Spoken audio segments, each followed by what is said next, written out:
Boa tarde a todos. Me chamo Yasmin Schreiner Heinzmann, sou mestranda, bolsista CAPES, do Programa de Pós-Graduação em Letras da Universidade Federal de Santa Maria, sob orientação da professora Verli Petri.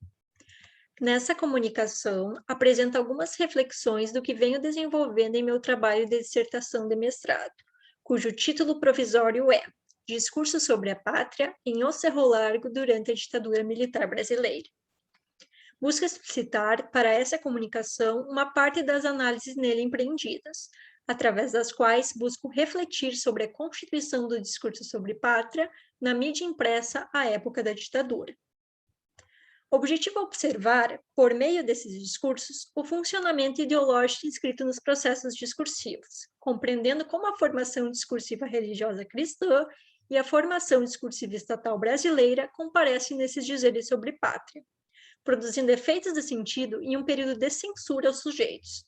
Para isso, ancoro-me nos pressupostos teóricos e metodológicos da análise de discurso pechetiana, tal como empreendida por Pechet na França e pela professora Annie Orlandi e por outros tantos pesquisadores no Brasil. Com vista a esses objetivos, delimitei como objeto de pesquisa o Cerro Largo, um jornal que circulou em um município de mesmo nome, localizado no interior do estado do Rio Grande do Sul, durante os anos de 1957 até 1974. Apresento, a título de exemplificação, a capa do referido jornal.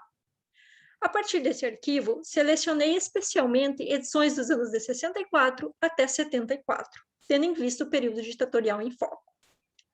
Para essa comunicação, apresentarei a materialidade intitulada Cidadão de Duas Pátrias, publicada no dia 12 de setembro de 1971, e que compõe as sessões comemorativas ao Dia da Pátria, em circulação no mês de setembro. Nesse slide, trago recortes da mesma para análise. Observamos, inicialmente, sentidos sendo produzidos para o que seria pátria em um contexto de ditadura, o que pode ser explicitado por meio da projeção de um ideal de sujeito patriota, ou cristão. Esse sujeito, da posição de cristão, apresenta-se dividido.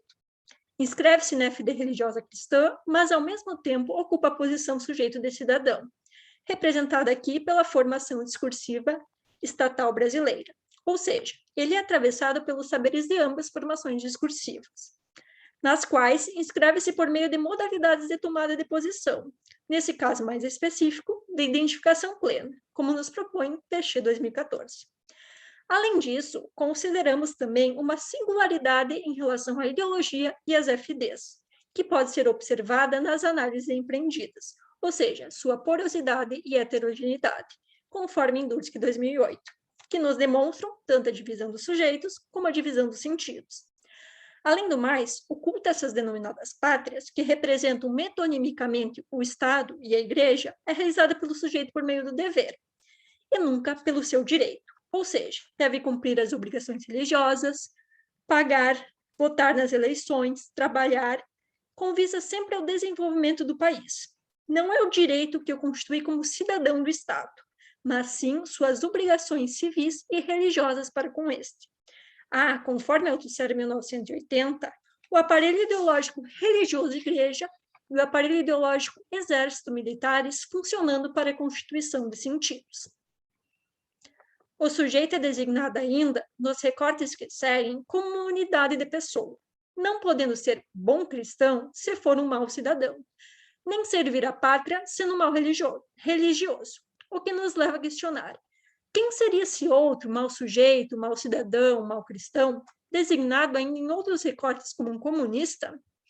Compreendemos que esse sujeito é jogado para fora, pois os dizeres da FD comunista não comparecem no jornal, tendo em vista que essa outra região de saber é interditada pela imprensa. A partir disso, como conclusões preliminares, entendemos que há, na materialidade analisada, o funcionamento do político e do ideológico na língua, determinando os processos de produção de sentidos por meio do modo como o sujeito patriota é representado e significado no jornal, delimitando aquilo que poderia e deveria ser dito naquelas circunstâncias sócio-históricas e ideológicas. Aqui trago as referências. Muito obrigada pela atenção.